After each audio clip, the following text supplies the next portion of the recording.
The web portals you can create with Appian Portals are, by themselves, just a UI. You need to connect them to other systems to work with data and process. There are two ways to do this, and the first one is going to be what you use 95% of the time. The first option for connecting a portal to other systems is via integrations. A portal can use HTTP integrations to reach any system with a REST endpoint. This can be other third-party systems and web services, but most commonly you'll use this approach to reach the Appian platform itself, integrating with the environment that you published the portal from. The interface you publish as a portal will invoke an integration rule.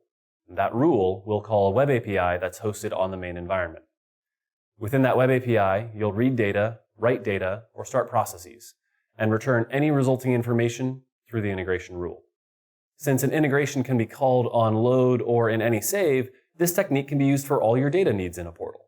For example, in an insurance quote use case, you might call one integration on load to get the lists of reference data you use as drop-down options, call another integration to a third-party web service that returns the exact quote value, and call a third integration on submission that kicks off an underwriting process on the main environment. Now remember that whenever you integrate multiple systems, the slowest one will be your bottleneck.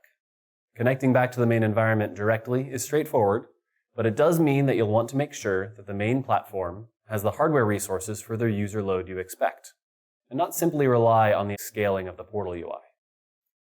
The second option we'll cover avoids that restriction with some trade-offs.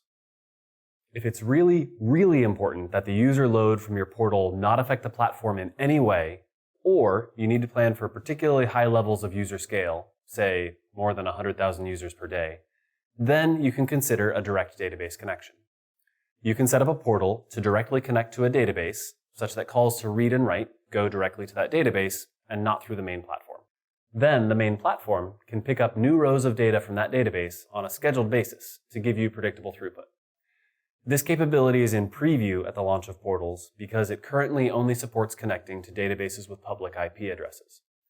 When we can also use it to connect to databases behind VPNs and with other IP restrictions, this feature will come out of preview. Finally, a reminder that file upload works, as well as document download, and without needing the integration approach that I just described. This means that as an app developer, you can use file upload and document download links in essentially the same way as you would for an authenticated application.